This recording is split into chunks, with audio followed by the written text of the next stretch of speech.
আসসালামু আলাইকুম রহমতুল্লাহি ওয়া বারাকাতুহু। সম্মানিত বিশ্বনাথবাসী, যে বা যারা আমার ভিডিও দেখবেন এবং দেখবা, সবাইকে আমার পক্ষ থেকে আন্তরিক অভিনন্দন ও শুভেচ্ছা রহিল। আমি এখন রাজনগর গ্রামের ভিতরের অনেক দৃশ্য আপনাদের সামনে তুলে ধরব ইনশাল্লাহ। বন্যা কবলিত রাজনগর গ্রামের ভিতরে অনেক জায়গার পানি আছে। এই যে পানি দেখা যাচ্ছে, এটা রাজনগরের পশ্চিম সাইডের গ্রামের পশ্চিম সাইডের পানি। জমিন ভরে অনেকের বাড়িঘরও পানি উঠছে। এই যে রাস্তা দেখা যাচ্ছে, এটা হলো কি রাজনগর গ্রামের ভিতরের রাস্তা। ওই যে একটা বাড়ির গেটের ভিতরে দেখা যাচ্ছে পুকুর এবং রাস্তা পানির সমান সমান হচ্ছে।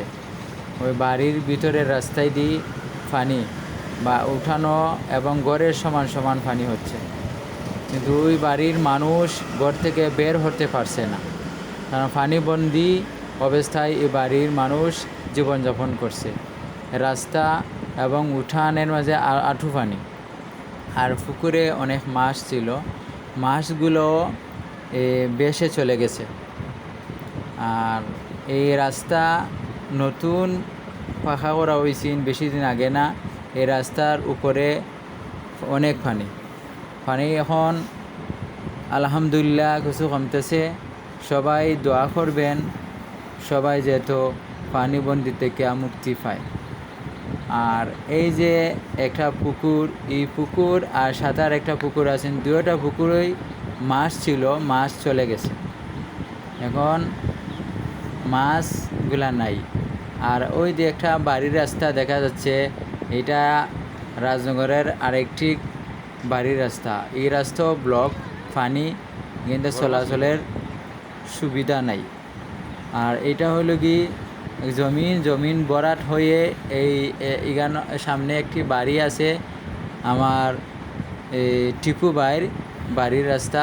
ওই বাড়ির রাস্তার উপরে অনেক পানি, উনি রাস্তা দিয়ে পানি হেঁটে বাড়িতে যাওয়া লাগছে। আর ওই পুকুর এবং ওই রাস্তা লেভেল পানি। আপনারা দোয়া করবা সবার জন্য, যাতে পানি তাড়াতাড়ি অতি দ্রুত কমে যায় এবং পানির থেকে রাজনগরবাসী মুক্তি পায় এবং সব রাজনগর ছাড়াও সিলেটবাসী মুক্তি পায়। আর এটা হলো কি রাজনগরের বন্দের বাড়ির সামনের জমিনের অবস্থা। ও বন্দের বাড়ি দেখা যাচ্ছে, তারাও পানির অনেকের গড়ে পানি আছে, উঠানের মাঝে পানি আছে।